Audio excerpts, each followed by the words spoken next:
Hey everyone, and welcome to RUBIN'S Mind Lab, where we break down the latest research into what it really means.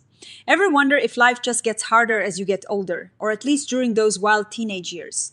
Well, this new study dives deep into whether our happiness and sense of well-being actually change, and if they tend to stay the same or shift around as we grow up. So, what's the big story here? Researchers wanted to know two main things about well-being during adolescence. First, does it generally go up or down as teenagers get older? And second, even if it changes, do people tend to stay in the same spot relative to their peers? Or does everyone's well-being kind of shuffle around? To figure this out, they did something called a systematic review and meta-analysis. Think of it like gathering up tons and tons of previous studies that looked at teenagers' well-being over time, and then using fancy math to crunch all that data together for a super solid answer. They looked at over 50,000 studies involving more than 500,000 teenagers over 20 years. That's a lot of data. Okay, so how did they do this massive data dig? They searched through a bunch of big databases for studies that followed the same group of teenagers for at least 3 months and who were between about 10 and 19 years old. They weren't interested in studies about special programs to boost happiness, but rather how well-being changes naturally as kids grow through their teenage years.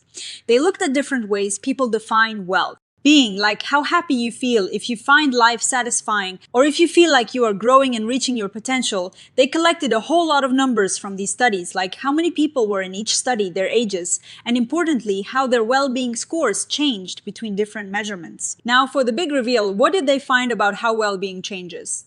The main finding is that well-being, on average, seems to decline a little bit each year during adolescence. They calculated it as a standardized mean change of minus 0.03 per year. Now, that number might sound small, but over the whole period of adolescence from age 10 to 19, that adds up. They estimate a cumulative decline of about 0.27.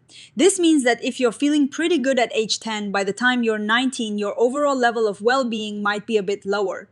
On average, it's not a dramatic drop, but it's a consistent trend downwards. Interestingly, when they looked at whether this decline happened differently at different ages within adolescence, they didn't find strong evidence for that. The linear, quadratic, and cubic functions of age were not statistically significant. This suggests that the rate of decline is pretty steady throughout the teenage years, rather than having a big slump in early adolescence and then bouncing back or a super sharp drop at the end. But what about the other big question, the stability of well-being? Does your well-being score stay roughly the same compared to other teens? Or does everyone's score kind of jump around a lot? This is where they looked at rank order stability. And the news here is pretty good. They found that well-being is actually quite stable. The average test-retest correlation was 0.62, which is considered high. This means that if you were, say, in the top 20% of well-being among your peers at one point, you're likely to still be in the top 20% a while later. Your relative position tends to stay put. They also looked at whether this stability changes as teenagers get older. And it seems like rank order stability increases with age. The linear function of age had a statistically significant positive effect. This fits with an idea called the cumulative continuity principle, which suggests that as we get older, our personality and characteristics like well-being become more set and stable. Now, the researchers also dug into whether things like gender, where you live, or even what year you were born might affect these patterns. For mean level changes, meaning whether well-being goes up or down, most of these factors didn't make a big difference. However, they did find something interesting about birth cohort. Adolescents born after the year 2000 were more likely to experience greater declines in the positive aspects of well-being and greater increases in the negative aspects, compared to those born before 2000. This could be linked to growing up in a more digital world, with more screen time and social media, which some other research also suggests can impact well-being. For rank order stability, most of these factors, like gender and ethnicity, didn't show a significant effect either, but one factor did. The longer the time between measurements in a study, the less stable well-being tended to be. This makes sense if you think about it, as more time passing means more life events and changes can occur. So, what's the big takeaway from all this research? Well, it paints a pretty clear picture. Adolescence is a time when well-being tends to slightly decline. On average, it's not a huge cliff dive, but a gradual dip. However, and this is important, your personal level of well-being relative to your peers tends to stay pretty consistent. And that stability actually increases as you get older. It's like your general happiness level is a fairly stable trait, even though the average happiness of all teenagers might be trending down a bit.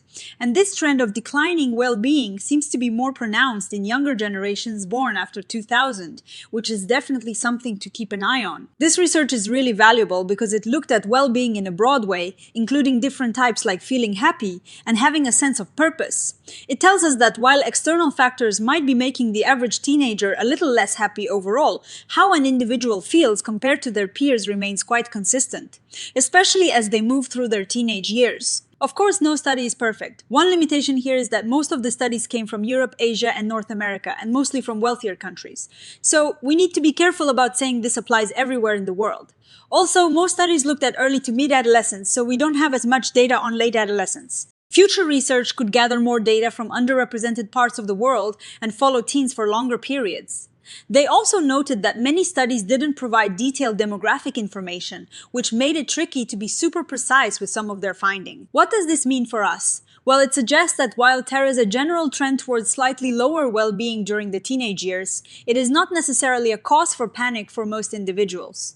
The fact that rank order stability is high means that focusing on building resilience and positive coping skills early on could be really effective, as these tend to stick. And that trend among younger generations born after 2000 is a bit of a red flag. It highlights the importance of schools, parents, and communities paying attention to adolescent mental health, especially in our increasingly digital world. Perhaps we need more discussions about how technology impacts our happiness and ways to foster positive well-being even as we navigate new technologies. It's fascinating how these researchers can take so much scattered information and bring it together to tell such a clear story about something as complex as well-being. It really emphasizes how interconnected and yet how individually unique our experiences are.